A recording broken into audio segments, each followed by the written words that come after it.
Dengan kes harian COVID-19 yang semakin meningkat hingga mencecah angka 5,000 dan ke atas, permintaan untuk vaksinasi turut menunjukkan peningkatan.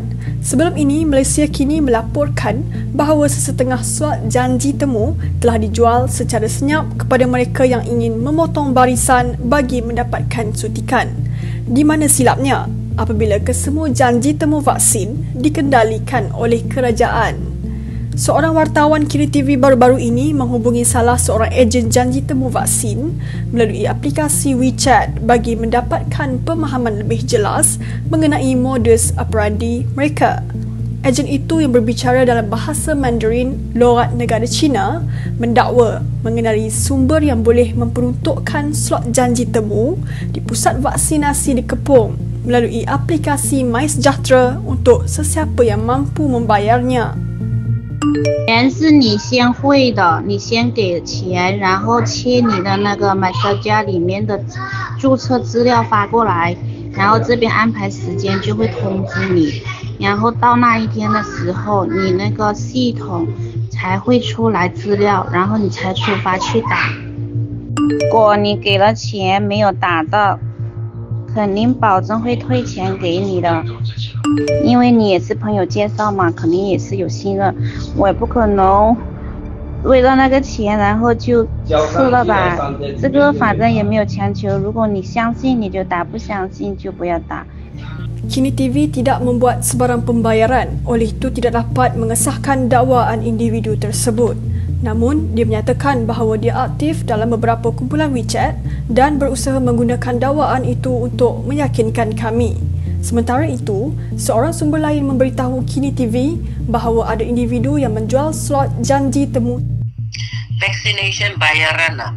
Ada saya punya kawan dalam kita bincang begitu vaksin, saya cakap boleh lah letak saya punya nama di dalam.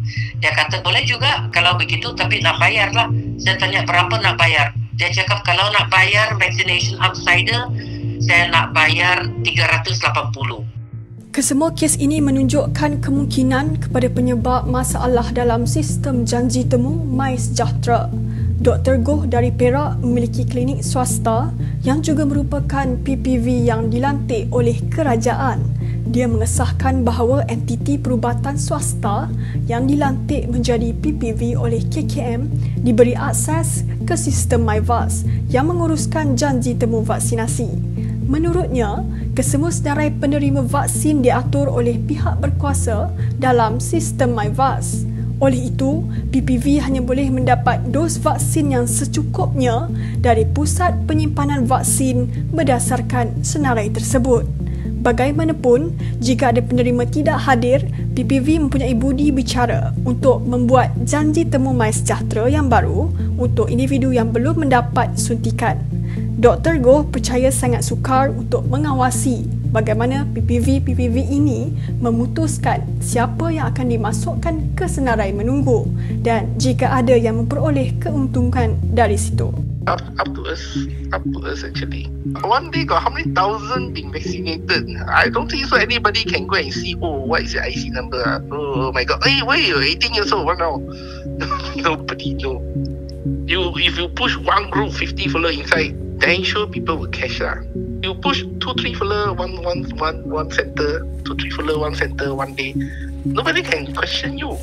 Wartawan kami juga bercakap dengan dua sukarelawan yang pernah bekerja di PPV yang dikendalikan sebuah klinik pakar swasta di Petaling Jaya.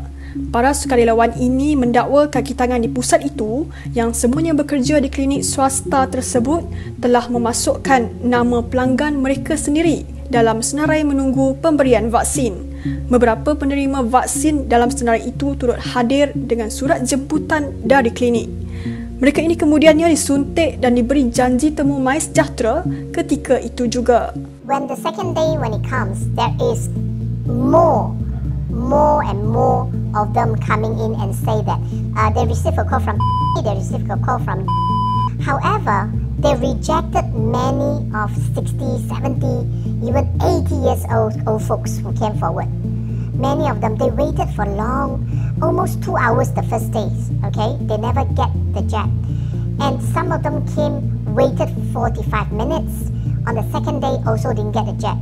Para sukarelawan ini juga menyaksikan orang ramai, di antaranya beberapa warga emas yang tiba dan mendaftar untuk berada dalam senarai menunggu. Bagaimanapun, mereka yang tiba untuk slot janji temu adalah pelanggan klinik dan individu di bawah usia 40 tahun. Mereka juga muncul untuk menerima suntikan sebelum 4 petang. Ketika dihubungi melalui email, klinik tersebut mengesahkan senarai itu, namun ia tidak terhad kepada pelanggan klinik, tetapi juga rakan niaga, kaki tangan klinik, penduduk berhampiran, guru sekolah dan orang awam. Ia dikendalikan berdasarkan siapa cepat, dia dapat. Ia juga bergantung kepada nasib siapa yang akan mendapat vaksin terlebih dahulu. Email tersebut mengatakan pada hari-hari tertentu, terdapat ramai orang dalam senarai menunggu dan mereka kesal tidak dapat memberi suntikan kepada semua orang.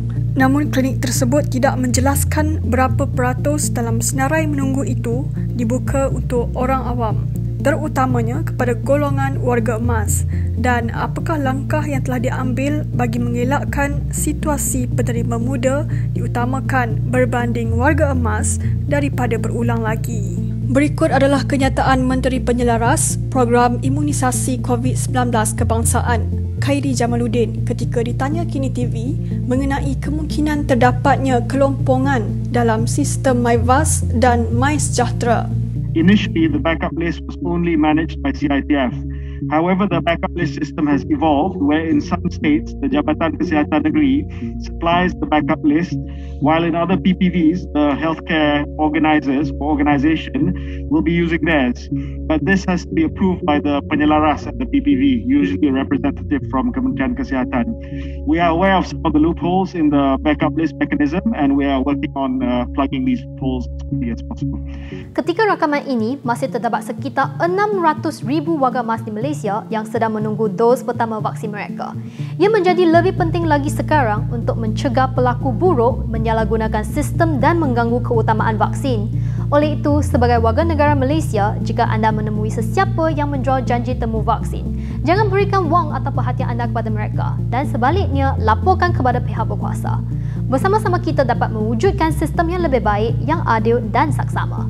Mandy Leong, Robin Cole melaporkan untuk Kini TV.